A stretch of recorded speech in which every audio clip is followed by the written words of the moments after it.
yang setinggi-tingginya saya ucapkan kepada teman-teman yang telah berkenan hadir meluangkan waktunya sejenak untuk mengikuti kegiatan penyebaran pemahaman dan penerapan pengalaman budaya positif ini dalam rangka pemenuhan tugas calon guru penggerak untuk modul 1.4 bersama saya Irawati Kasim dari SMA Negeri 2 Riau.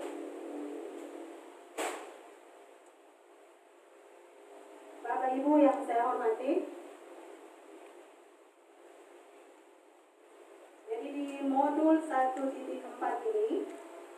ini ada beberapa konsep inti dari budaya positif. Itu yang pertama, perubahan paradigma belajar, kemudian yang berikut disiplin positif, kemudian nilai-nilai kebajikan, terus kebutuhan dasar manusia, kemudian motivasi perilaku manusia, kemudian posisi kontrol guru, keyakinan kelas, dan segitiga restitusi. Ya, sebelum kita mulai ke materi inti yang pertama, teman-teman apakah bersedia atau siap untuk mengikuti kegiatan pagi hari ini? Sedia. Terima kasih. Baik, kita lanjut di materi inti yang pertama, itu pembelajaran dengan paradigma baru. Mungkin kita sudah sama mendengar di kurikulum Merdeka ini ada yang namanya paradigma baru, pembelajaran dengan paradigma baru. Jadi pembelajaran dengan paradigma baru ini adalah pembelajaran yang dirancang berdasarkan prinsip pembelajaran berdiferensiasi. Sebelum saya lanjut, apa ada yang tahu apa itu berdiferensiasi? Pembelajaran yang berdiferensiasi. Ini ada rekan-rekan guru. Kemarin kita sudah pernah mendengar di kegiatan IHT kemarin, sudah sempat disinggung apa itu pembelajaran berdiferensiasi. Mungkin ada yang masih ingat? Gaya belajar yang Ya, silakan Pak Mansur. gaya pembelajaran yang dimana di dalamnya itu menyesuaikan gaya belajar siswa. Salah satunya adalah yang kinestetik, kemudian audiovisual. Ini seperti itu yang. Ya, terima kasih. Ya, betul apa yang dikatakan Pak Mansur tadi. Jadi gaya belajar yang disesuaikan dengan karakteristik siswa. Contohnya misalnya kinestetik, audiovisual. Mungkin ada yang lain? Ya, jadi pembelajaran berdiferensiasi itu pembelajaran yang kita rancang sesuai dengan kebutuhan murid atau kebutuhan peserta didik berdasarkan karakteristik itu. Jadi pembelajaran yang kita mempertimbangkan kodrat alam dengan kodrat zaman. Jadi kita ketahui bersama, jadi siswa kita itu bermacam-macam karakteristiknya kan, karakteristik. Kalau misalnya dilihat dari karakteristik alam, ada yang berasal dari, ada yang tinggalnya di pesisir pantai, ada yang di pegunungan. Jadi kita ketahui kalau yang di pesisir pantai itu otomatis dia identik dengan suaranya itu besar. Kemudian ada juga yang di pegunungan, kemudian ada yang kita lihat dari latar belakang keluarganya, ada yang ekonominya mungkin di bawah, ada yang di atas ekonominya. Kemudian dilihat dari minat dan bakat, tentunya berbeda-beda. Jadi dalam satu kelas saja itu karakteristik siswa kita berbeda-beda. Kemudian ada siswa yang senangnya dia belajar di luar, ada siswa yang senangnya belajar di dalam, ada yang lebih senang dia menyerap pembelajaran itu lewat visual.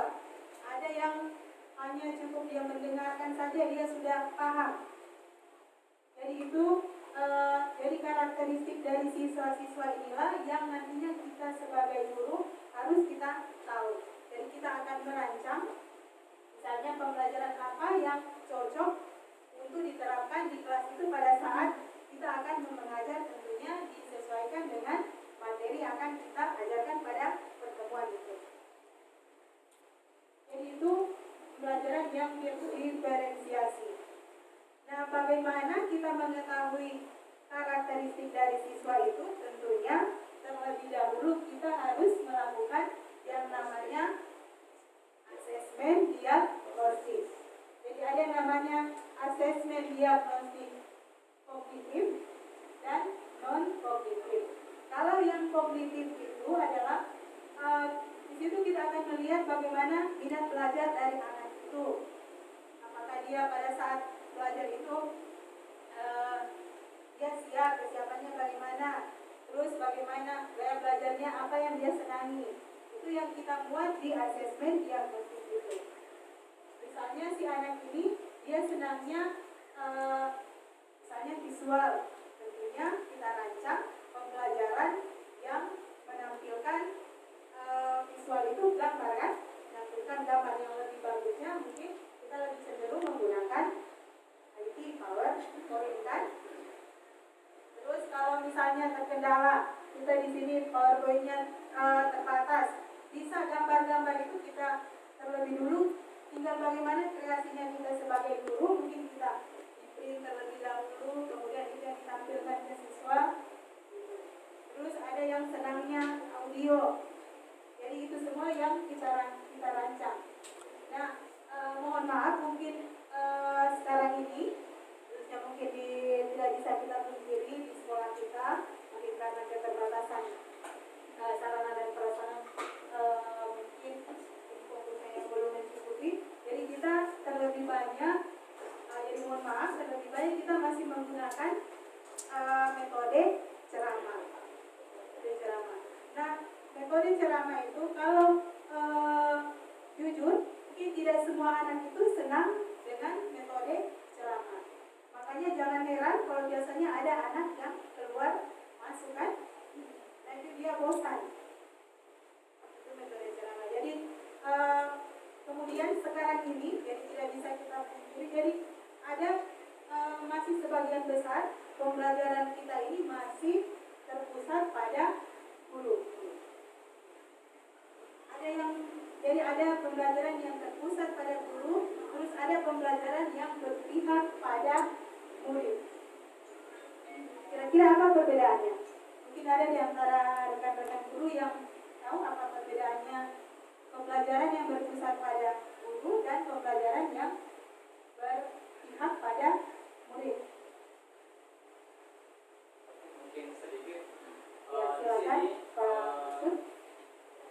seingat saya bahwa kalau misalnya pembelajaran itu sifatnya berpusat pada guru, berarti gurunya monoton menjelaskan mulai dari awal sampai akhir pembelajaran.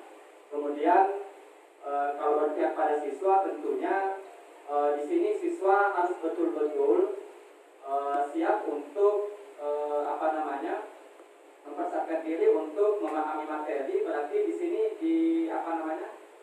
seluruhnya diserahkan ke siswa. Makanya khusus di kelas 10 di PKM ini tentunya kita harus pintar-pintar membuat suatu rancangan pembelajaran. Salah satunya adalah guru bisa menggunakan model pembelajaran yang bervariasi. Salah satunya adalah PJBL atau PBL. Jadi pembelajaran itu berpihak ke siswa.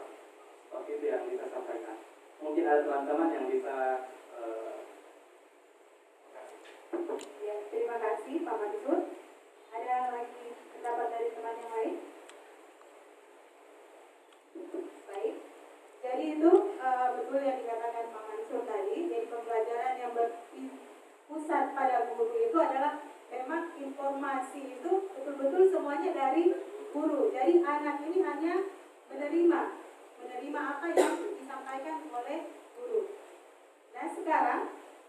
di kurikulum Merdeka ini kita lebih ditekankan ke pembelajaran itu harus berpihak pada murid. Jadi sesuai dengan filosofi dari Ki Hajar Dewantara. Jadi guru ini hanya berperan menuntun. Jadi guru hanya menuntun bagaimana siswa itu bisa atau menggali potensi-potensi yang ada dari siswa itu. Seperti tadi dicontohkan oleh Pak Mansur, nantinya bagaimana kita menggali itu, misalnya bagaimana siswa itu bisa nantinya bernalar kritis, misalnya dia mandiri, kerjasama, itu kita rancang metode-metode pembelajaran yang nantinya bisa memunculkan potensi-potensi dari siswa kita. Nah dengan pembelajaran berdiferensiasi ini, pembelajaran yang berdiferensiasi ini nantinya kita diharapkan bisa memenuhi kebutuhan dari peserta didik. Nah, nantinya akan bisa terwujud profil pelajar Pancasila.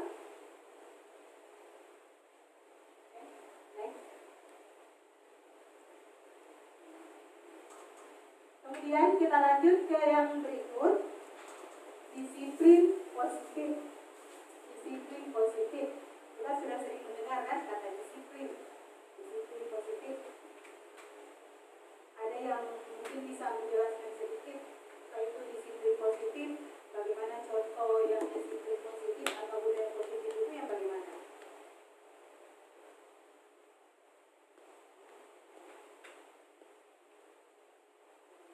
Ada yang bisa? Disiplin positif. Ini setiap hari tanpa kita sadari ini yang sering kita lakukan, kita terapkan disiplin positif. Misalnya contohnya apa? Makanya rapi waktu. Ya, betul. Kita masuk bagian yang rapi, buku bilang tadi. Tepat waktu. Ya, ada lagi? Ya, jadi itu contoh-contoh disiplin positif. Disiplin positif. Jadi disiplin positif itu dia artinya belajar. Jadi disiplin ini mengacu pada disiplin diri yang memiliki tanggung jawab terhadap apa yang dilakukannya berdasarkan nilai-nilai yang diyakini. Nah, nilai disiplin positif ini merupakan salah satu cara penerapan disiplin yang bertujuan untuk menumbuhkan kesadaran serta memberdayakan peserta didik tanpa imbalan atau penghargaan atau reward serta ancaman atau hukuman. Yang kita jalani sekarang, yang berlaku sekarang, biasanya murid kita itu kita lihat, oh dia rapi, dia misalnya datangnya tepat waktu, tapi kita belum ketahui apakah itu memang muncul dari dirinya sendiri atau karena motivasi dari luar, karena takut misalnya datang tepat waktu karena ancaman atau hukuman. Nah, misalnya di sini di disiplin positif ini yang kita harapkan memang betul-betul muncul motivasi dari diri sendiri, bukan karena ada motivasi dari orang lain. Atau misalnya tadi pada saat kita upacara masih ada siswa yang tidak lengkap atributnya kan? Nah, ada yang lengkap, ada yang terlambat, ada yang tidak. Jadi nantinya diharapkan kalau memang motivasi anak-anak ada tingkah yang positif, itu memang dilakukan karena kesadaran dari diri sendiri. Nah, makanya itu kita sebagai pendidik adalah menciptakan murid yang memiliki disiplin diri sehingga mampu berperilaku mengacu kepada nilai-nilai kebajikan universal dan memiliki motivasi intrinsik dalam perubahan perilaku ke arah yang lebih baik. Ya, ini mengacu kepada nilai-nilai kebajikan. Nilai-nilai kebajikan itu ada yang tahu nilai-nilai kebajikan itu? Jadi ini istilah di dalam kurikulum merdeka, nilai-nilai kebajikan. Nilai kebajikan. Ada yang tahu? Iya, betul sekali. Nilai-nilai yang patut dicontoh. Misalnya, contohnya apa misalnya?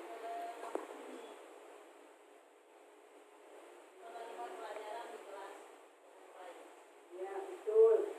Jadi menerima pelajaran kita dengan baik. Ya, tadi sebelum Ibu Melina, ya, kejujuran. Kejujuran apa lagi tadi? Ya, rasa syukur, sayang. Jadi itu nilai-nilai kebajikan. Selain itu ada saling menghargai. Itu nilai-nilai kebajikan. Jadi seperti yang terbuat itu di profil pelajar Pancasila. Ya.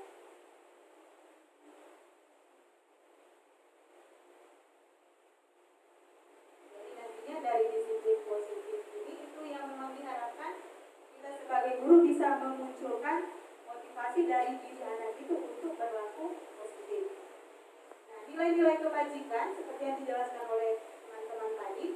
Jadi itu nilai yang disepakati bersama lepas dari suku, bangsa, agama, bahasa maupun latar belakangnya. Nah, contoh nilai-nilai kebajikan dari institut atau organisasi ini yang ada oleh dari profil pelajar Pancasila itu beriman, bertakwa pada Tuhan yang Maha Esa, berakhlak mulia, berkebinekaan global, terus gotong royong, mandiri, kreatif dan bernalar kritis. Kemudian ada dari IBO, Primary Years Program, itu toleransi, kemudian rasa hormat, integritas, mandiri, menghargai, antusias, empati, keingin-tahuan, kreativitas, kerjasama, percaya diri, dan komitmen. Terus ada yang dari life skill atau keterampilan hidup. Ini dapat dipercaya, lurus hati, pendengar yang aktif, tidak merendahkan orang lain, dan memberikan yang terbaik dari diri. Dan ini semua nilai-nilai kebajikan yang kita harapkan nantinya muncul dari murid-murid kita.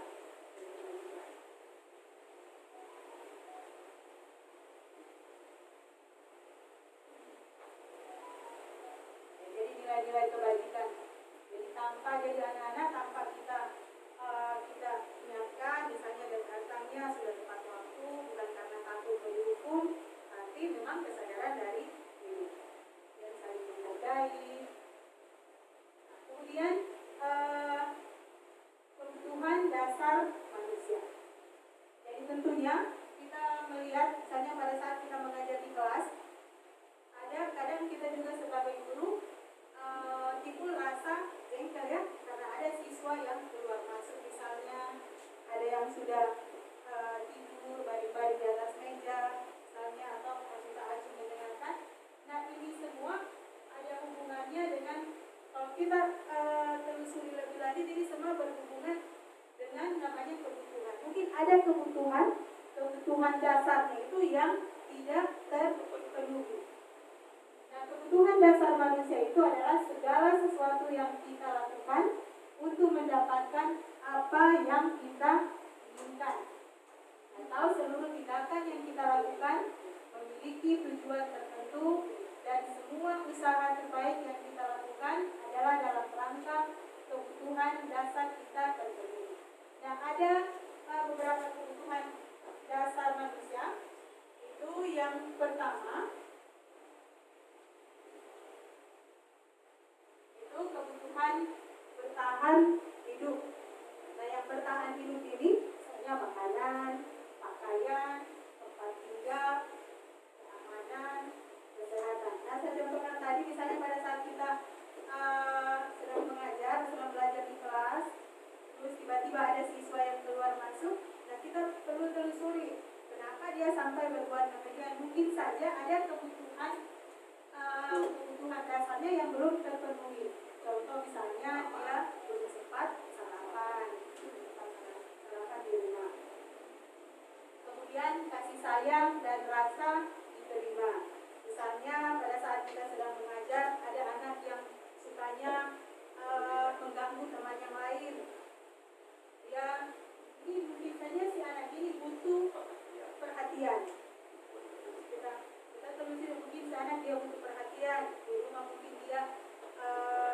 bila dia bagaimana Ibu Jumina? Iya, butuh kasih sayang. Jadi banyak siswa kita seperti itu kan? Tapi jangan juga misalnya kasih sayang yang lain, misalnya guru-guru yang masih kejam, siswa yang memang diberi kasih sayang yang jelas misalnya. Butuh kasih sayang. Kemudian penguasaan ini menyangkut harga diri, keinginan untuk dianggap atau memimpin, berprestasi, diakui dan lingkungan. Nah, penguasaan ini misalnya ada siswa kita yang hanya dia tidak mau kalau dia kerja kelompok, dia maunya sendiri karena dia merasa dia bisa kan. Nah, ini siswa ini harus kita perhatikan. Oh, misalnya kita kalau begitu kamu kita jadikan ketua kelompok misalnya, atau yang mengkoordinasi semua kegiatan ini. Jadi ini penguasaan dia butuh diakui. Kemudian kebebasan, ini mandiri, memiliki pilihan atau mencoba hal baru, mampu mengendalikan arah dirinya. Nah, contoh misalnya ada kita di kelas, kita mengharapkan pada saat kita mengajar siswa kita itu duduk manis kan, duduk manis mendengarkan. Nah, ada siswa mungkin yang dia bosan, dia goyang ke sana kemari. Ini yang perlu kita perhatikan. Mungkin si anak ini dia butuh, gaya belajarnya ini dia butuh mungkin yang tidak hanya mendengarkan ceramah misalnya, dia butuh mungkin dia ingin sambil mendengarkan apa yang disampaikan guru, dia ingin mungkin mendengar musik. Ya kan anak-anak seperti itu gaya belajarnya lain. Jadi ini yang harus kita perhatikan. Kemudian dia juga ingin mencoba hal-hal baru misalnya. Kemudian kesenangan. Ini butuh bermain, humor, antusias, tertawa. Nah, kita juga di kelas, jadi jangan monoton misalnya mengajar terus, harus diselingi oleh misalnya ada speakingnya. Kemudian anak-anak itu butuh bermain, kesenangan. Sampai itu mungkin kalau pada sudah saat tiba jam istirahat, jangan kita misalnya, oh ibu ambil waktu istirahat kalian ya, nanti disambung jam istirahat kalian, nanti diambil jam berikutnya. Nah, ini salah satu kebutuhan dari anak-anak itu adalah kesenangan. Oke? Nah, berkaitan dengan pemenuhan kebutuhan ini, jadi anak-anak itu dia akan, atau murid kita itu akan melakukan hal-hal untuk pemenuhan kebutuhan itu. Kemudian semua tingkah laku atau apa yang dilakukan oleh murid kita itu berdasarkan dengan ada motivasi. Nah, yang kita harapkan itu adalah motivasi yang memang muncul dari dirinya sendiri. Nah, ini untuk contoh misalnya untuk menghindari ketidaknyamanan atau hukuman. Nah, ini adalah motivasi ekstrinsik. Contoh misalnya anak-anak yang datangnya tidak terlambat. Ini mungkin dia karena takut mau dihukum. Kalau terlambat misalnya dia nanti akan dijemur kan. Itu motivasi ekstrinsik. Dan kita harapkan dia datang tepat waktu itu karena motivasi intrinsiknya. Kemudian itu yang mendapatkan imbalan atau penghargaan dari orang lain. Itu namanya motivasi ekstrinsik karena ingin dihargai. Misalnya dia rajin menyapu di kelas karena ingin dipuji misalnya. Itu motivasi ekstrinsik. Jadi yang motivasi intrinsik ini adalah untuk menjadi orang yang mereka inginkan dan menghargai diri sendiri ya, dengan nilai-nilai yang mereka percaya. Nah, tadi ada namanya anak-anak atau murid melakukan ada tindakan-tindakan dilakukan karena itu ada motivasi ekstrinsik dan intrinsik. Nah, ini berhubungan dengan yang namanya hukuman, konsekuensi, dan restitusi. Lihat perbedaannya. Jadi kalau hukuman ini dia sifatnya tidak terencana. Contoh misalnya, lagi-lagi tadi saya mencontohkan misalnya ada siswa yang terlambat. Siswa yang terlambat, karena kalau terlambat silakan berdiri sambil menghadap matahari selama 1 jam misalnya. Itu hukuman dia tidak terencana kan? Itu refleks muncul dari kita guru. Misalnya ada yang tidak lengkap atribut atau pada saat kita mengajar ada yang ribut. Kalau begitu kalau maju ke depan misalnya, sambil belajar berdiri di depan, itu hukuman. Ya, hukuman ini murid tidak tahu apa yang akan terjadi.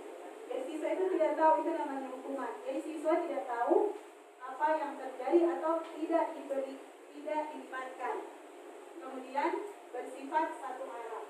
Ini berupa hukuman fisik atau psikis. Itu hukuman. Misalnya atribut itu tidak lengkap, silakan berdiri di tiang bendera sambil hormat selama 1 jam. Itu kan tiba-tiba muncul, tidak terencana kan? Jadi siswa tidak tahu langsung menerima bisa dihukum. Itu satu arah, sifatnya satu arah. Terus yang berikut ada konsekuensi. Nah, kalau konsekuensi ini dia terencana. Nah, ini disepakati sesuai peraturan. Kemudian murid tetap dibuat tidak nyaman. Sikap guru selalu memonitor murid. Itu konsekuensi. Misalnya tata tertib kita yang sudah berlaku sekarang ini, kalau sudah sekian poinnya, nanti ini konsekuensinya. Atau misalnya kalau pada saat di kelas sudah ada guru masuk, kamu terlambat masuk, konsekuensinya kamu di luar. Itu yang sudah disepakati. Itu maksudnya konsekuensi yang sudah ada kesepakatan 2 arah. Jadi siswa sudah tahu, misalnya kalau dia lambat masuk ke kelas, disepakati dengan guru itu nantinya dia tidak diizinkan lagi masuk. Itu konsekuensi. Kemudian, tapi tetap walaupun sudah disepakati, siswa sudah tahu, tapi ini tetap membuat murid kita tidak nyaman. Kemudian kita juga guru selalu memonitor murid.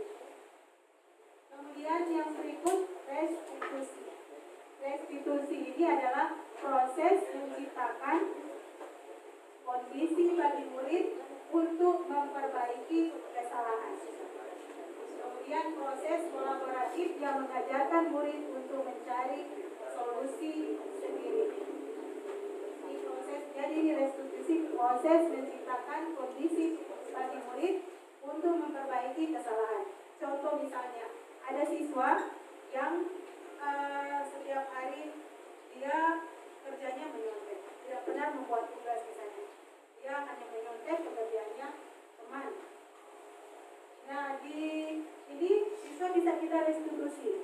Kita panggil, jadi kita tanyakan apa kesalahan dia, akui kesalahannya, kemudian nantinya kita tawarkan kira-kira apa solusi supaya nantinya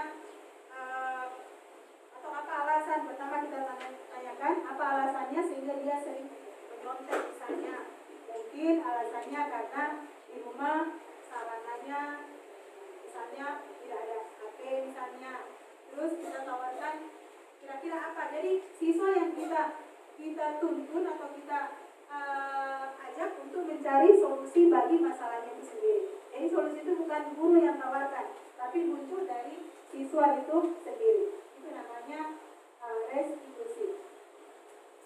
Nah, restitusi inilah yang keinginan dari atau sesuai dengan dihajar Dewantara ini, filosofi dihajar Dewantara ini yang akan dikembangkan atau ini yang harus yang paling bagus diberlakukan di sekolah dalam penanganan misalnya ada masalah.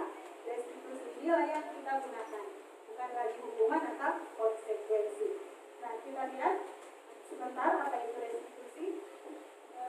Jadi restitusi, makanya berkaitan dengan tadi itu hukuman, konsekuensi dan restitusi. Kita sebagai guru harus tahu ada kita berada di posisi kontrol mana. Nah, posisi kontrol guru itu ada 5. Yang pertama penghukum. Penghukum, jadi kita cenderung misalnya anak misalnya berbuat kesalahan seperti contoh tadi tidak buat tugas, silakan berdiri. Atau silakan keluar kelas, jangan mengikuti pelajaran selama saya mengajar. Atau berdiri di depan kelas, itu hukuman, penghukum. Jadi kita menempatkan posisi kita sebagai penghukum. Nah ini membuat anak tidak nyaman. Mungkin saja si anak ini dia tetap mengikuti apa yang kita, misalnya silakan berdiri depan kelas sambil angkat kaki. Dia mau angkat kaki depan kelas, tapi sambil mendongkol. Nah ini juga akan memunculkan rasa dendam si anak kepada guru. Mungkin si anak memunculkan rasa ketidaksukaan anak terhadap guru. Itu namanya penghukum. Kemudian yang berikut ada pembuat merasa bersalah. Pembuat merasa bersalah, jadi kita di sini dulu memposisikan misalnya, contoh misalnya ada siswa yang sering terlambat misalnya. Jadi kita jadi bahasanya kita misalnya kenapa kau sering terlambat, misalnya kau tidak bosan, tidak kasihan ibu setiap hari mengingatkan kau terlambat terus. Jadi kita memposisikan si anak itu dia merasa bersalah. Jadi kau tidak kasihan selama setiap guru pikirnya ibu kau sering terlambat. Ini atau misalnya nanti apa kau tidak takut nantinya kau tidak bisa ikut pelajaran yang pertama tidak diikutkan.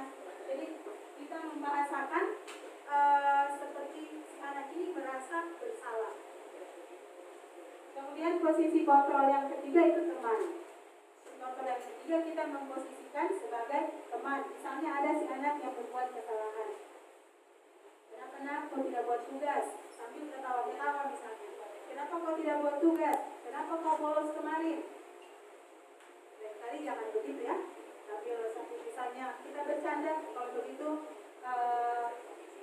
bertolak dulu ibu. Misalnya kalau begitu es doger dulu ibu. Kita memposisikan sebagai teman. Itu sambil. Kemudian yang berikut pemantau. Kalau pemantau, jadi kita mengkontrol kita, itu kita setiap hari mengawasi. Oh, si Rian lagi tidak masuk, kita lihat lagi. Oh, kenapa si Muhajir kerjanya hanya tidur? Muhajir misalnya setiap hari itu lihat oh hanya tidur. Jadi kita memantau, itu memposisikan itu sebagai pemantau. Kemudian yang berikut manajer. Nah, yang manajer, posisi manajer ini misalnya tadi ada anak yang berbuat kesalahan, kita ajak dia, kita tanya apa alasannya, kita tanya apa memang betul dia melakukan kesalahan, terus apa alasannya, terus apa solusi kira-kira yang bisa dilakukan supaya kesalahan ini tidak terulang lagi. Itu manajer. Nah, yang perlu kita terapkan itu posisi kita sebagai manajer. Jadi membuat anak dan kita sebagai guru juga itu nyaman. Nah, tapi tidak bisa kita pungkiri sekarang ini kadang kita memposisikan posisi kita itu bukan hanya satu. Biasanya ada pada saat tertentu kita memposisikan sebagai penghukum, ada sebagai teman, pemantau. Nah, tapi yang seharusnya itu posisi kita sebagai manajer. Tapi memang perubahan ini tidak serta-merta harus kita lakukan secara perlahan-lahan. Kita lakukan secara perlahan-lahan. Kemudian tadi contoh penerapan posisi kontrol. Misalnya ini kasus siswa tidak memakai atribut lengkap saat upacara bendera. Nah, kalau posisi kita sebagai penghukum, ini yang kita bahasakan. Berapa kali ibu bapak harus memberitahu kamu selalu saja mengecewakan ibu bapak. Silakan hormat pada bendera selama 1 jam. Itu posisi kontrol guru. Dan sebagai penghukum. Kemudian yang berikut sebagai membuat rasa bersalah.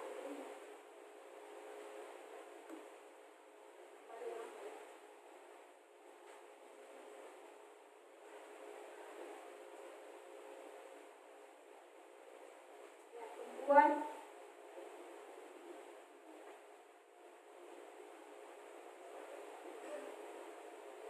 membuat rasa bersalah ini yang tadi kalau penghukum itu menghormat pada bendera selama 1 jam itu penghukum. Terus kemudian yang berikut posisi teman, misalnya bahasa kita adalah ayo dong ikuti aturan sekolah, tolong bantu ibu bapak ya sekali ini, ya sudah tidak apa-apa, lain kali jangan sampai berbuat seperti itu lagi ya. Itu bahasa teman, posisi kontrol kita sebagai teman. Kemudian kalau pemantau, kamu sudah melanggar peraturan sekolah, kamu tahu konsekuensinya. Setelah upacara, kamu beli atributnya ke koperasi ya, dan jangan diulangi lagi. Itu posisi pemantau. Kemudian yang posisi manajer,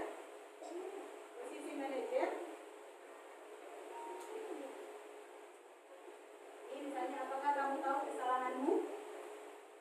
Kira-kira bagaimana kamu memperbaiki kesalahanmu? Jadi di posisi manajer ini, siswa yang kita ajak untuk mencari solusinya supaya kesalahan ini tidak terulang. Bukan kita guru yang menentukan apa solusi, kita ajak anak-anak untuk mencari apa solusi supaya nanti ke depan tidak akan terjadi lagi kesalahan yang sama. Oke, sampai di situ ada yang mau ditanyakan sehubungan dengan posisi kontrol guru? Silakan. Ya, silakan Ibu Melina. Terima kasih. Assalamualaikum warahmatullahi wabarakatuh. Ya, sekedar saya mohon pendapatnya. Ini contoh kasus nyata siswa kita dari contoh penerapan posisi ini kita sudah lewati semua kayaknya dari 5 ini sampai manajer. Tetapi kenyataannya anak itu masih juga seperti itu. Datang ke sekolah terlambat, sampai di sekolah tidak masuk kelas. Kemudian kalaupun dia masuk kelas, masuk tidak terlambat, kadang dia tidak ada masuk ke dalam kelas, mungkin cuma di kantin atau di belakang WC. Kemudian kalau dia masuk di dalam kelas, dia sepertinya berada di lingkungannya sendiri, tidak mau bergabung dengan teman-temannya dan tidak peduli dengan kondisi sekitarnya. Dari 5 posisi kontrol guru ini, apa lagi yang bisa kita lakukan untuk contoh kasus seperti ini? Terima kasih. Ya, terima kasih. Jadi dari bagus sekali pertanyaan dari Ibu Nina. Mungkin sebelum saya tanggapi, ada dari teman-teman yang bisa menanggapi.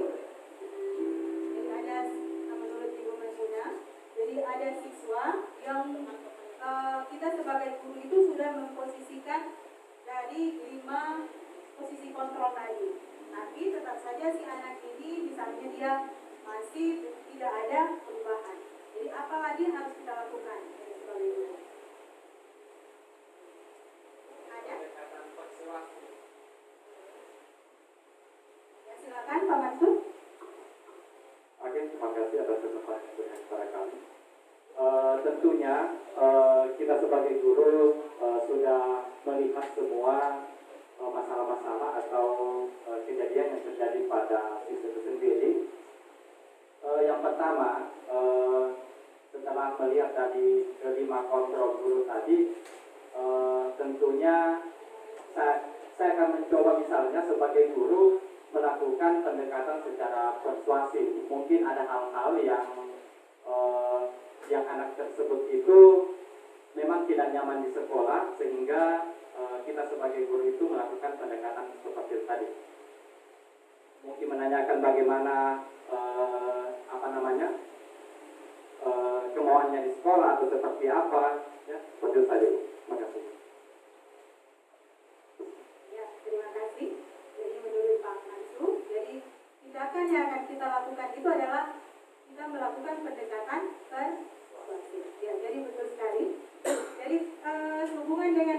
yang tadi, jadi siswa, jadi penanganan apa yang akan kita lakukan kepada siswa yang kita sudah kasarnya kita sudah kehabisan cara. Nah, seperti yang saya jelaskan tadi, kita kembali lagi, kita tinjau kembali kebutuhan dasar dari manusia. Jadi mungkin saja ada kebutuhan si anak ini yang tidak terpenuhi. Jadi memang betul sekali yang dikatakan oleh Pak Mansur, kita melakukan pendekatan persuasif. Misalnya kita sebagai guru mata pelajaran dulu, atau yang lebih, misalnya lebih mungkin anak-anak ada ikatan mungkin lebih nyaman dengan wali kelasnya, dan sinilah peran dari wali kelas menelusuri itu. Kemudian yang tidak kalah pentingnya di sini adalah peran dari guru BK atau BC. Mungkin melakukan yang namanya ada tuh kunjungan, kita telusuri lebih lanjut, kunjungan home visit ya, istilahnya dalam home visit. Nah, itu tadi.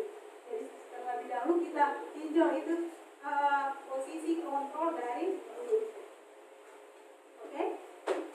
Bagaimana Ibu Maimunah? Ya. Insya Allah ke depan kita sama-sama akan mengkaji lebih lanjut lagi bagaimana cara kita menangani siswa-siswa kita. Ya, baik, kita lanjut. Ya, kemudian kita pindah ke keyakinan kelas. Ini kita sudah pernah dengar ini kan, keyakinan kelas. Nah, kenapa keyakinan kelas? Bukan peraturan kelas. Kenapa keyakinan kelas? Bukan peraturan kelas. Yang sudah sering kita dengar, yang berlaku sekarang itu peraturan. Peraturan kelas, peraturan sekolah. Kamu melanggar peraturan sekolah. Kamu melanggar peraturan di jalan. Peraturan. Saya contohkan misalnya, kalau kita berkendara di jalan, itu tentunya kita harus memakai, misalnya kalau bawa kendaraan roda 2, itu haruskan memakai helm kan? Nah, saya tanyakan, kita memakai helm itu karena apa? Apa tujuan kita? Ya, keselamatan. Terus ada lagi yang, ada mungkin kalau Pak Serajudin motivasinya tadi menggunakan helm adalah untuk keselamatan. Disiplin. Nah, Ibu Marini katanya untuk disiplin. Terus ada lagi yang lain? Ya, Ibu Maimunah menjaga posisi jilbab, ya, menjaga penampilannya, penampilan. Terus ada lagi yang lain, katanya? Yang tidak kalah, yang sering tidak bisa kita pungkiri itu, yang kita lakukan, kita pakai helm itu karena tujuannya supaya tidak ditilang. Ditilang kan? Nah, itu yang umum.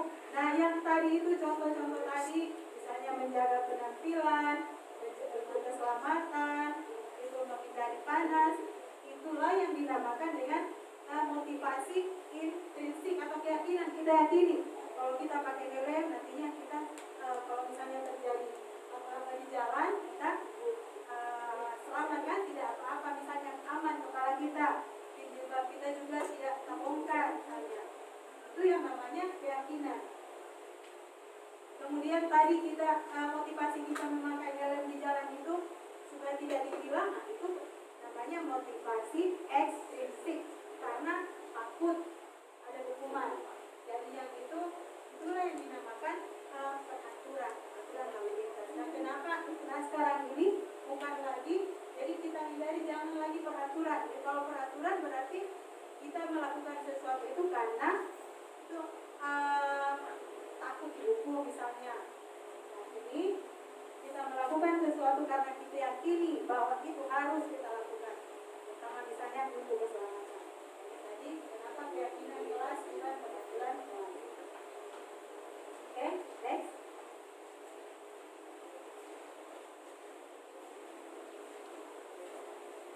Nah, keyakinan, karena untuk keyakinan kelas, dari keyakinan kelas ini keyakinan baik keyakinan kelas maupun keyakinan sekolah, jadi itu memang perlahan-lahan harus kita terapkan. Jadi kemarin di dalam CGP ini, jadi itu kita jadi ada salah satu tugas itu kita harus membuat namanya keyakinan kelas. Jadi keyakinan kelas ini itu dia pembentukan keyakinan kelas ini. Jadi saya jelaskan singkat dulu. Misalnya, jadi ada kesepakatan kita dengan siswa kita dalam kelas. Misalnya namanya kontrak. Nah, keyakinan kelas ini tadi bersifat abstrak, berupa pernyataan universal atau yang menyeluruh. Contoh tadi misalnya saya tanyakan budaya-budaya positif, misalnya datang tepat waktu, misalnya ada juga sebelum dan sesudah belajar berdoa, terus menjaga kebersihan. Itu namanya kesepakatan kelas atau keyakinan kelasnya ini. Kita sebagai wali kelas, itu tugas kita misalnya di kelas kita buat kesepakatan dengan siswa, kita tawarkan siswa, silakan kalian tulis kira-kira apa pernyataan-pernyataan yang universal. Nah, pernyataan ini diupayakan jangan yang seperti ini dan hindari kata-kata yang negatif, misalnya dilarang membuang sampah sembarangan, dilarang ribut, dilarang misalnya mengambil barang teman tanpa izin. Jadi itu yang dihindari. Nah, di poin-poin kesepakatan kelas ini atau keyakinan kelas ini, misalnya jangan ribut, bisa diciptakan kelas yang kondusif. Nah, tadi dari misalnya dalam jumlah siswa kita dalam kelas itu ada 30 misalnya atau 20. Nah, sebanyak itulah pernyataan-pernyataan yang kita minta dari siswa. Setelah itu kita siapkan ada yang namanya kertas apa yang ditempel itu? Stick note itu anak-anak menulis itu, kemudian disuruh ditempel kita siapkan karton atau kalau tidak ada bapak tulis. Nah, sebanyak pernyataan-pernyataan anak-anak itu kita tampung dulu, setelah itu kita seleksi. Jadi keyakinan kelas itu nantinya diupayakan tidak usah banyak supaya anak-anak ingat akan keyakinan kelas itu. Nah, setelah sudah misalnya 5 atau paling banyak 10 keyakinan kelas yang kita sepakati, anak-anak kita suruh tanda tangan kesepakatan. Nah, ini unsur mengantisipasi nantinya besok-besok ada berbuat kesalahan, itu lagi akan kita tanyakan ke anak-anak. Kira-kira misalnya kalau ribut di kelas, keyakinan kelas apa yang kamu langgar? Pada saat guru menjelaskan, kamu cuma menyanyi di belakang atau cuma bermain, kira-kira keyakinan kelas apa yang kamu langgar? Si murid langsung ingat, oh saya tidak menghargai guru.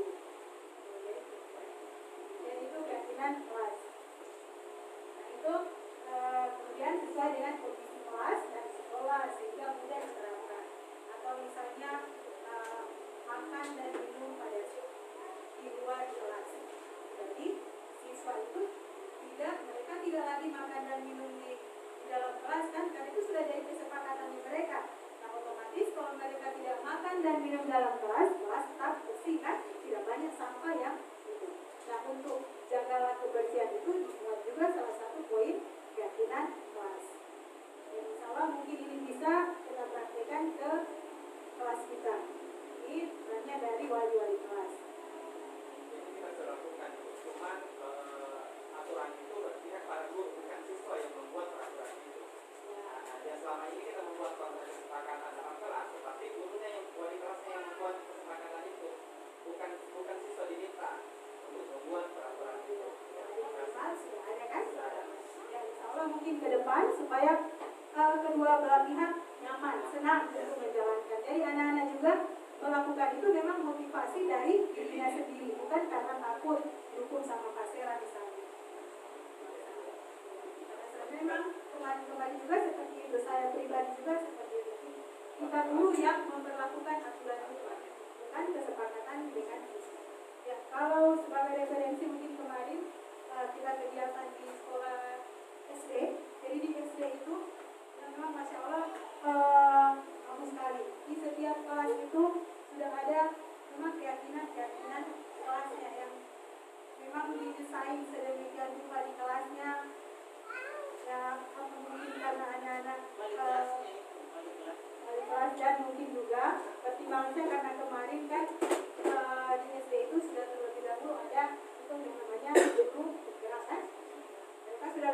tahu informasi ini.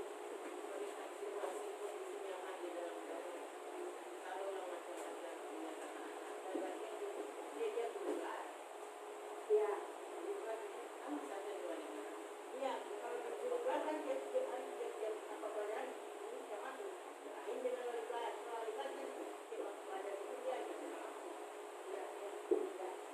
Jadi insya Allah ke depan mudah-mudahan kita akan coba berlakukan jadi perlahan-lahan. Jadi perubahan itu tidak serta-merta kan? Ya harus perlahan-lahan. Jadi kapan lagi kalau kita tidak mencoba mulai dari sekarang? Oke, lanjut.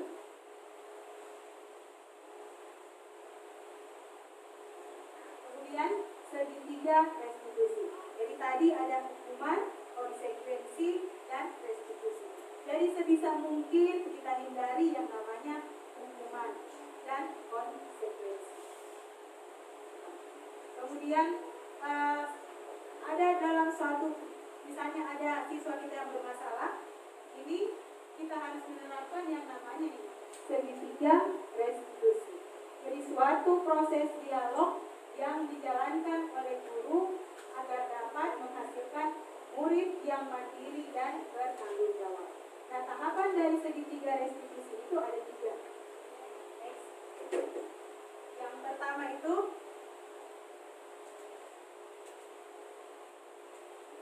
jadi tahapan validasi tindakan yang salah. Jadi validasi tindakan atau menstabilkan identitas.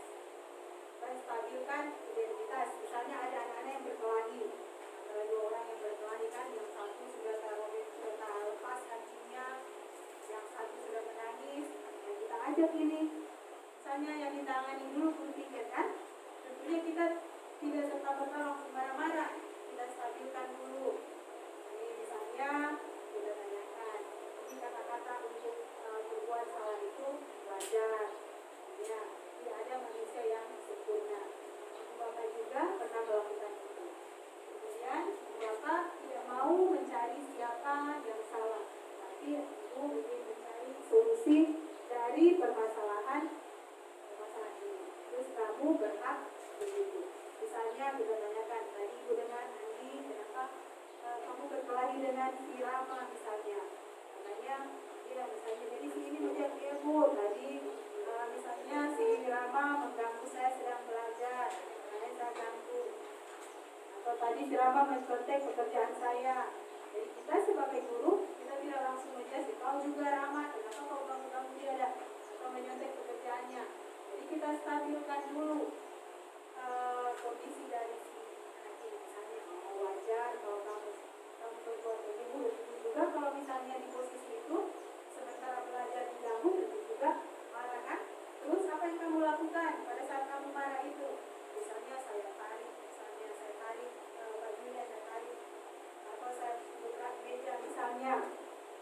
Di situ kita guru misalnya, ya ibu bersyukur, kira-kira keyakinan apa yang sudah kamu langgar? Kembali kita tanyakan itu lagi. Keyakinan apa yang sudah kamu atau kesepakatan kelas kita apa yang sudah kamu langgar? Di situ dia akan mengingat kan?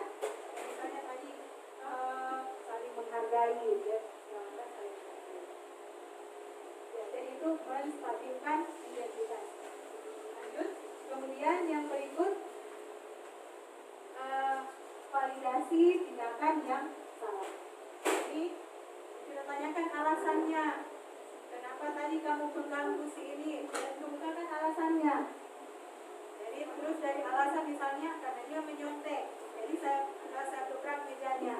Jadi di situ kita syukurlah kamu patut bangga karena ini misalnya, padahal kamu bisa melakukan yang lebih buruk dari itu, misalnya menarik bajunya atau memukul, tapi kamu tidak lakukan.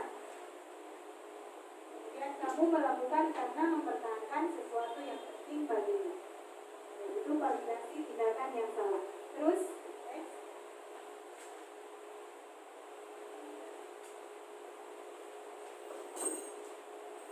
kemudian yang langkah yang ketiga menanyakan keyakinan. Jadi berdasarkan prinsip teori kontrol bahwa dasarnya kita termotivasi secara intrinsik. Nah, itu kita tanya kembali, apa keyakinan kelas kita yang nanti akan kami lakukan.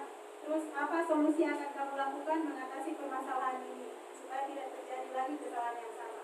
Jadi kita tawarkan, tanyakan solusi kepada si anak itu menanyakan keyakinan. Jadi apa yang akan kamu lakukan supaya nantinya besok-besok kamu tidak terlambat? Nanti di sini dia akan muncul, oh saya akan menyetel alarm misalnya, saya mandi lebih awal, atau misalnya alasannya dia lambat ke sekolah karena airnya tidak jalan misalnya. Kalau begitu, apa solusinya supaya kamu mandi ada air? Di situ dia akan ngomongkan misalnya, saya akan menampung air dari malam. Jadi itu namanya menanyakan keyakinan.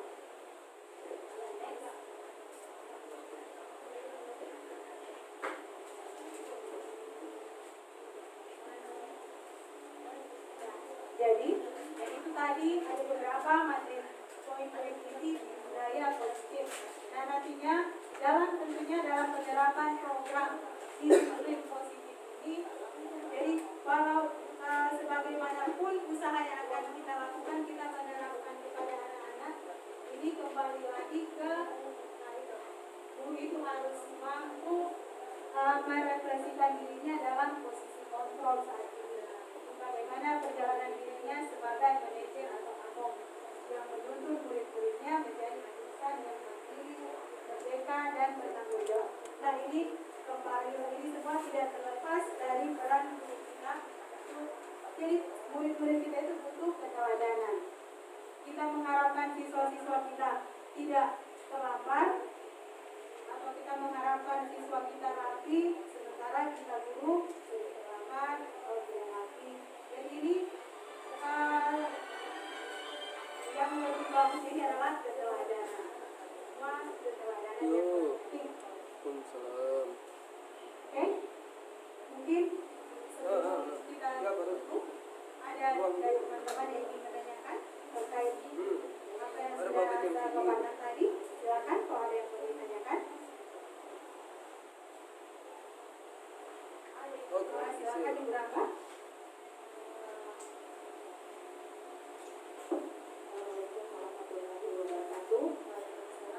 Menarik sekali apa yang disampaikan oleh Ibu Ira. Yang menjadi fokus perhatian saya dalam pemaparan materi kali ini adalah keyakinan kelas, ya, bagaimana menciptakan suasana kelas agar bisa menyenangkan hati para siswa dan guru mata pelajaran, terutama ketika masuk dalam kelas. Nah, kira-kira hal-hal apa yang bisa dibuat oleh wali kelas ini untuk bisa menarik sehingga siswa yang berada dalam kelas itu bisa menerapkan keyakinan kelas. Terutama saya belum paham bagaimana itu keyakinan kelas. Ya, sekian.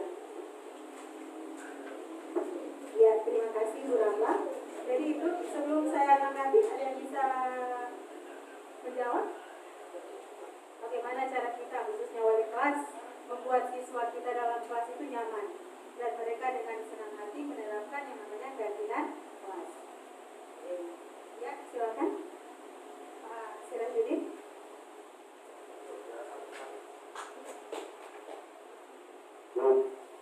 Pada dalam terkait tentang pemaparan tadi yang disampaikan oleh materi atau Ibu tadi, saya mungkin menanggapi tentang pertanyaan yang disampaikan oleh Ibu Rangga terkait keyakinan kelas. Penjelasan beberapa tadi itu, dari saya mungkin artinya pengalaman yang saya dapatkan selama menjadi wali kelas di kelas 11 IPA yang berada di apresiasi oleh sekolah. Saya pribadi ada namanya pendekatan persuasif tadi yang disampaikan Pak Mansur. Saya namanya pendekatan emosional. Saya pelajari anak-anak saya di kelas saya tentang emosional mereka secara individu satu-satu. Jadi saya tahu bagaimana karakter mereka setelah itu saya bangun dalam kelas.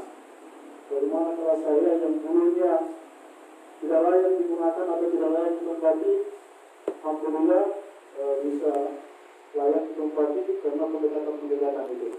Terpenting bagi saya emosional mereka dan persuasif itu. kira-kira 2012 supaya anak-anak di khusus di kelas saya itu terbangun dalam diri mereka bahwa kelas ini adalah rumah mereka. Kelas ini adalah rumah mereka selama mereka berada di sekolah. Agar mereka nyaman dalam mengikuti kegiatan pelajaran selama mereka di kelas. Yang terpenting adalah bagi saya tadi adalah pendekatan emosional. Terima kasih bagi saya. Mudah-mudahan mungkin ada sama dari teman-teman lain. Bila bisa berlaku, Assalamualaikum warahmatullahi wabarakatuh. Ya, terima kasih Pak Sirajudin. Nah, jadi betul sekali. Jadi menurut Pak Sirajudin, jadi tinggal bagaimana kreatifnya kita wali kelas untuk mengkondisikan kelas kita supaya anak-anak nyaman. Nah, jadi sebelum saya bahas keyakinan kelas, jadi betul yang tadi Pak Sirajudin, jadi tinggal bagaimana kreatifnya kita sebagai wali kelas. Jadi kita jangan melihat kekurangan-kekurangannya, tapi marilah kita lihat kira-kira apa aset atau kekuatan yang bisa kita seperti tadi Pak Sirajudin dia merubah kelasnya yang tadinya tidak layak pakai menjadi layak pakai dengan memanfaatkan apa yang ada di sekitar. Jadi itu tadi kembali kita jangan selalu berpikir tidak ada dana untuk membuat kelas kita jadi bagus, tidak ada anggaran dari sekolah misalnya. Jadi kalau kita terus-terus beranggapan seperti itu tidak akan jalan. Jadi kita harus melihat apa kekuatan atau apa aset yang bisa kita gunakan. Kemudian untuk keyakinan kelas, jadi misalnya tadi dari 10 orang siswa kita mintakan jadi kurang belajar, misalnya anak-anak yang menulis sendiri misalnya kira-kira apa yang mereka anggap penting di kelas itu misalnya. Salah satu misalnya ada yang menulis jangan membuang sampah sembarangan atau jagalah kebersihan. Terus ada lagi yang satu jangan ribut, bukan jangan, maaf tidak pakai kata jangan. Jadi kelas harus tenang, misalnya kelas harus tenang. Terus ada lagi yang menuliskan misalnya saling menghargai. Kemudian ada lagi yang menuliskan berdoa, datang tepat waktu, duduk di kelas sebelum guru masuk. Dan itu poin-poin yang anak-anak tuliskan sebanyak-banyaknya kita mintakan syarat mereka. Satu orang siswa satu. Terus kita tampung. Nanti setelah itu baru kita seleksi, kita tawarkan ke anak-anak kira-kira mana yang kamu anggap penting. Jadi mereka yang sepakati, oh yang ini penting, jangan buat jaga kebersihan yang penting, kelas harus tenang, kemudian mungkin dalam tepat waktu itu yang penting. Nah, poin-poin inilah yang kita buat semenarik mungkin. Mungkin kita print, kasih bagus, ditempel, dan ditempel. Itu setiap hari anak-anak lihat kan? Iya, kalau ditempel, kita buat semenarik mungkin. Nah, untuk administrasi bahwa itu memang betul-betul kesepakatan di mereka, kita suruh tanda tangan.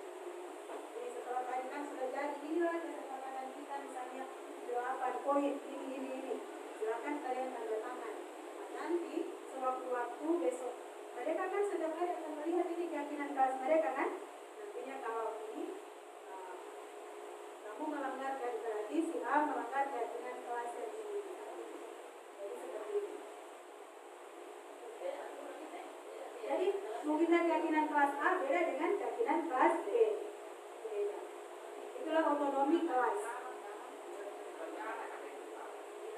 Jangan menggunakan kata-kata harus semuanya yang berbau positif. Misalnya yang biasa terjadi ada anak yang meminjam teman, mengambil pulpennya teman kan? Jadi, mungkin kita bisa masukkan meminta izin meminjam barang teman. Atau misalnya juga kita budayakan selalu misalnya mengucapkan maaf, tolong, terima kasih. Ucapkan terima kasih pada saat meminjam dan mengembalikan barang teman. Itu bisa kita lakukan. Oke, ada lagi?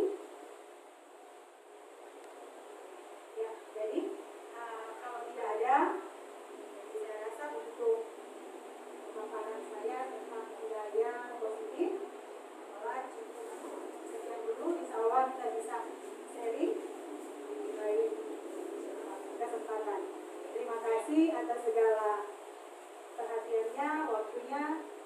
Assalamualaikum warahmatullahi wabarakatuh. Waalaikumsalam warahmatullahi wabarakatuh. Assalamualaikum warahmatullahi wabarakatuh.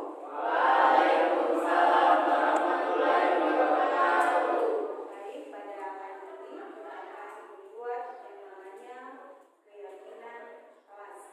Mungkin di antara kalian ada yang sudah pernah mendengar apa itu keyakinan kelas? Coba siapa yang bisa menjelaskan apa itu keyakinan kelas? Ya, silakan. Kemudian dulu sudah angkat tangan, ya silakan dulu. Keyakinan kelas adalah kesepakatan bersama antara murid dengan wali kelas. Ya, betul sekali. Jadi keyakinan kelas itu adalah kesepakatan kita bersama. Mungkin kemarin kalian pernah dengar ada namanya peraturan kan? Sekolah. Kelas bedanya peraturan dengan keyakinan. Kalau peraturan itu sudah dibuat pihak sekolah yang membuat, atau misalnya hanya guru yang membuat peraturan. Misalnya kalau terlambat tidak ikut upacara misalnya silakan hormat bendera 1 jam. Nah, itu kalian tidak tahu kan apa hukumannya. Jadi hukuman itu serta-merta dari gurunya. Nah, kalau keyakinan memang ide-ide dari kalian. Jadi kalian yang akan menuangkan apa semua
Siapa ya dicatat?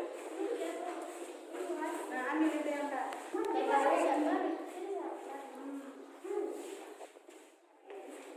Cool itu. Sama-sama. Kamu kasih pakai itu. Nah, kalau yang terbalik, Tidak boleh tahu ya. di sebelahnya. Full. Bila sama ibu. Ayo yang sudah Ibu. duduk, silakan duduk, kembali ke tempatnya masing-masing. Ya, cepat-cepat.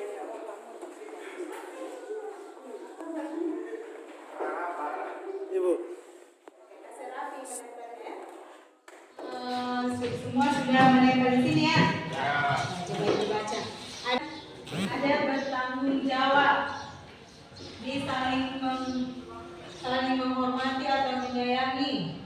Terus ada menghormati guru dan teman. Ini ada bertanggung jawab terhadap tugas dan pekerjaan. Kemudian menjaga kebersihan. Terus ada bertanggung jawab. Kemudian ada mendengarkan saat guru berbicara dan menghargai pendapat teman. Dia memperhatikan saat guru menjelaskan. Mengucapkan terima kasih setelah meminjam barang. Tepat waktu dan aktif di kelas. Kemudian ada mandiri dan menjaga kelas agar tetap aman dan bersih. Terus ini bersikap sopan dan menghormati guru. Kemudian bertanggung jawab mengerjakan tugas tiket. Saling mengingatkan, mendukung dan membantu antar sesama teman. Menjaga fasilitas yang ada di kelas. Nah, jadi ini jaminan kelas ini memang murni dari diri kalian ya. Ini ide-ide kalian. Nah, sekarang jadi keyakinan kelas ini tidak usah banyak, tidak boleh banyak. Jadi ini supaya kenapa dia tidak boleh banyak? Supaya kalian mudah mengingat dan menerapkannya, menjalankannya. Nah, ini ibu lihat banyak yang menuliskan ada kata menghargai. Jadi kita coba ambil, berarti kita ambil aja disederhanakan katanya, berarti saling menghargai. Bisa jadi saling menghargai. Terus yang berikut ini ada juga kata ada tepat waktu. Nah, tepat waktu terus. Apalagi di sini ada mengucapkan terima kasih. Jadi itu tepat waktu bisa ya? Nah, bisa ditambahkan di situ. Masuk kelas tepat waktu. Ya sudah mencakup gitu. Berarti kalau dia ingin masuk kelas, jadi kalau hanya ditulis datang ke sekolah tepat waktu, berarti hanya datang saja kan dia pagi-pagi hanya dia datang tepat waktu, tapi jam 2:03 lagi sudah tidak tepat waktu. Jadi di sini cukup kita buat itu masuk kelas tepat waktu. Jadi tadi yang pertama apa? Saling menghargai. Kemudian datang masuk kelas tepat waktu. Nah, coba ibu sambil yang terjadi itu nanti ditulis. Ibu minta tolong satu orang langsung ditulis nanti ditempelkan. Ya, jadi yang ini bisa. Ini tepat waktu.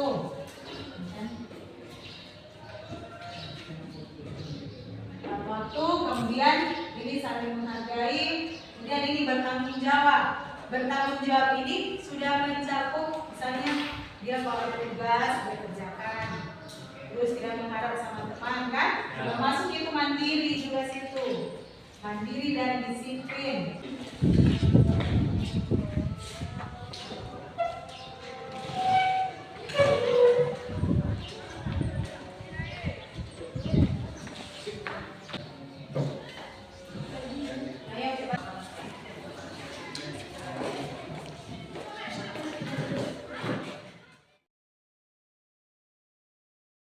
Assalamualaikum warahmatullahi wabarakatuh. Perkenalkan, nama saya Najwa dari kelas 12 MIPA 1. Tanggapan saya tentang keyakinan kelas yang pertama adalah meningkatkan rasa percaya diri. Yang kedua adalah meningkatkan rasa tanggung jawab dan kedisiplinan.